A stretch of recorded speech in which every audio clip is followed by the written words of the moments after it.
انسان کو اللہ تعالیٰ کا خوف نہیں ہوتا اور حکومت وقت کا اندیشہ نہیں رہتا، پھر اپنی نیک نامی اور بدنامی کی بھی پرواہ نہیں کرتا، تو عظیم سے عظیم تر گناہ کرنے اور بڑے سے بڑا ظلم ڈھانے سے بھی وہ نہیں ڈرتا۔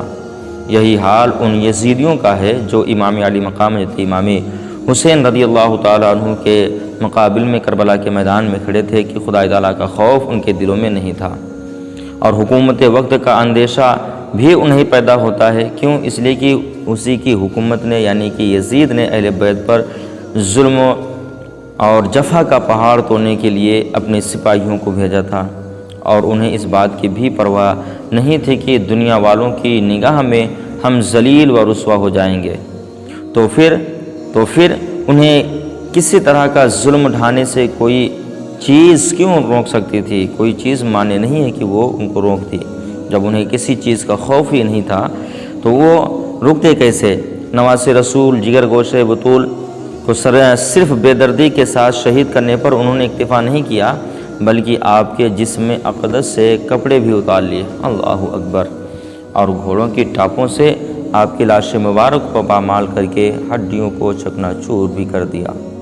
اللہ اللہ، پھر خیمے کی طرف بڑھے، تمام اسباب اور سامان لوٹ لیا، یہاں تک کہ خیموں کو آگ لگا دی۔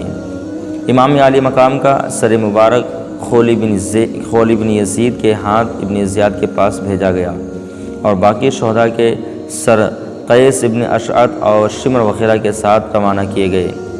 خود ابن سعد اس روز کربلا میں ٹھہر گیا اور 11 محرم کی صبح کو اپنی فوج کے تمام مقتولین کو جمع کیا جو یزیدی فوج سے قتل ہوئے تھے، ان کو جمع کیا اور ان پر نماز جنازہ پڑھی اور دفن کر دیا، مگر شہدائے راہ حق کی لاشوں کو ایسے ہی بے گور و کفن پڑے رہنے دیا۔ اللہ اللہ، پھر پردہ نشین خواتین جو بیمار زین العابدین اور چند چھوٹے بچوں کے ساتھ کھلے آسمان کے نیچے رات بھر میدان میں پڑی رہیں، انہیں قیدی بنا کر کوفہ کی طرف روانہ وہ عمر بن سعد ہوتا ہے۔ اللہ اکبر۔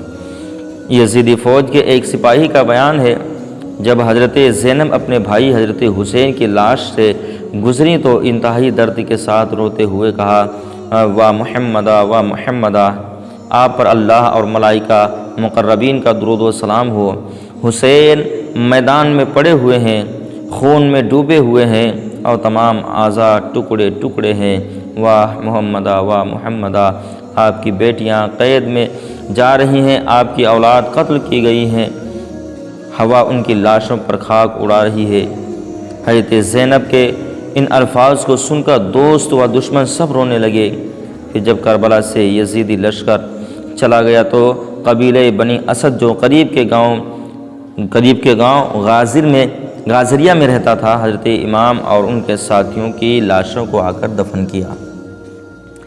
امام علی مقام کا سر انور جب کوفہ پہنچا اور پھر دربار میں یعنی ابن زیاد کے سامنے پیش کیا گیا، اس وقت ظالم ابن زیاد کے ہاتھ میں چھڑی تھی، جس سے وہ آپ کے لبوں اور دانتوں کو ٹھوکر دینے لگا۔ سرکار اقدس صلی اللہ تعالیٰ علیہ وسلم کے ایک بوڑھے صحابی حضرت زید بن ارقم رضی اللہ تعالیٰ عنہ جو اس وقت وہاں موجود تھے، اس گستاخی کو دیکھ کر تڑپ اٹھے اور روتے ہوئے فرمایا، چھڑی کو ہٹا لے، خدا کی قسم میں نے اپنی آنکھوں سے رسول اکرم صلی اللہ تعالیٰ علیہ وسلم کو دیکھا ہے کہ وہ ان لبوں اور دانتوں کو چوما کرتے تھے، اور پھر وہ زار و قطار رونے لگے۔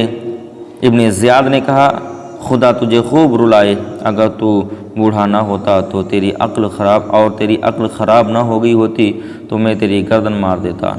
حضرت زید وہاں سے اٹھے اور یہ کہتے ہوئے چلے گئے کہ غلام نے غلام کو حاکم بنا دیا، غلام نے غلام کو حاکم بنا دیا، غلام نے غلام کو حاکم بنا دیا۔ جس نے سارے بندگان خدا کو اپنا خانہ زاد پہنا لیا۔ اے قوم عرب، آج سے تم سب غلام ہو گئے، تم نے فرزند رسول کو قتل کیا اور مرجان کے بیٹے کو اپنا حاکم بنا لیا، جو اچھوں کو قتل کر رہا ہے اور بروں کو غلام بنا رہا ہے۔ تم نے ذلت کو گوارا کر لیا، اور جو ذلت کو گوارا کرے اس پر خدا کی مار ہو۔ ایک اور جانثار کی اور شہادت ہوتی ہے۔ میدان کربلا کے بعد میں اعلان ہوا کہ لوگ بڑی مسجد میں جمع ہو جائیں، جتنے کوفے والے ہیں سبھی لوگ بڑی مسجد میں جمع ہو جائیں۔ سب لوگ مسجد میں جب جمع ہوتے ہیں، جب بہت سے لوگ اکٹھا ہو گئے تو ابن زیاد بدنہاد مسجد میں گیا اور ممبر پر کھڑے ہو کر کہا، اللہ کا شکر ہے جس نے حق اور باطل کی مدد کی۔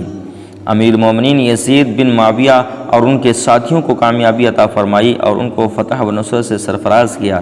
اور کذاب ابن کذاب یعنی حسین بن علی، اللہ اکبر اللہ اکبر اللہ اکبر، معاذ اللہ ثم معاذ اللہ، کس کو کذاب بول رہا ہے؟ آل محمد کو ابن زیاد کذاب یعنی جھوٹا بول رہا ہے، حضرت علی کو جھوٹا بول رہا ہے۔ 100 بار استغفر اللہ استغفر اللہ، اسی لیے اللہ کی اس کے اوپر لعنت برسی، اس کا نام و نشان مٹ گیا، اس کی نسل کوئی بھی باقی نہ رہی۔ آخر جو تحریر ہے اس کو بیان کرنا ضروری ہے تاکہ آپ لوگوں کو بھی خبر لگے، ورنہ ایسے الفاظ لکھے ہیں جو بیان کرنے میں بھی شرم محسوس ہوتی ہے۔